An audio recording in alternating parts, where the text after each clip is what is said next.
အမေရိကန်သမ္မတဒေါ်နယ်ထရန့်ရဲ့နိုင်ဂျီးရီးယားအစိုးရအပေါ်စစ်ရေးနဲ့စီးပွားရေးအရာအရေးယူဆောင်ရွက်ဖို့ချင်းချောက်လိုက်တဲ့ကိစ္စက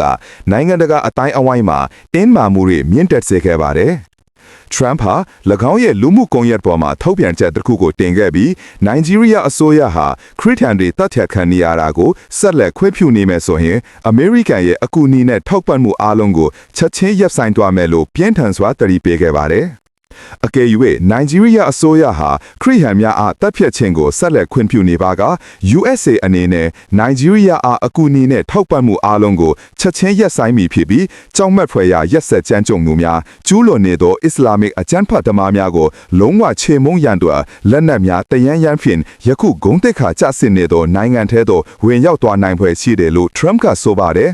ဒါပြင်၎င်းကခရီးယန်ဘာသာရနိုင်ဂျီးရီးယားတွင်ရှင်တန်ရက်တီရဲ့ချင်းချောက်မှုနှင့်ရင်ဆိုင်နေရကြောင်းပြောကြပြီးနိုင်ဂျီးရီးယားကိုဘာသာရေးလွတ်လပ်ခွင့်နှင့်ပတ်သက်၍ Country of Particular Concern အဖြစ်သတ်မှတ်ကြောင်းကြေညာခဲ့ပါတယ်။ဒီလိုချင်းချောက်မှုတွေအပေါ်နိုင်ဂျီးရီးယားသမ္မတဘိုလာအာမက်တီနူဘူးကပြန်လည်တုံ့ပြန်ခဲ့ပြီးနိုင်ဂျီးရီးယားဟာဘာသာရေးအရာတီးမခံတဲ့နိုင်ငံမဟုတ်ကြောင်းနဲ့နိုင်ငံရဲ့အမှန်တကယ်အခြေအနေကိုမထင်ဟကြောင်းငင်းဆိုခဲ့ပါတယ်။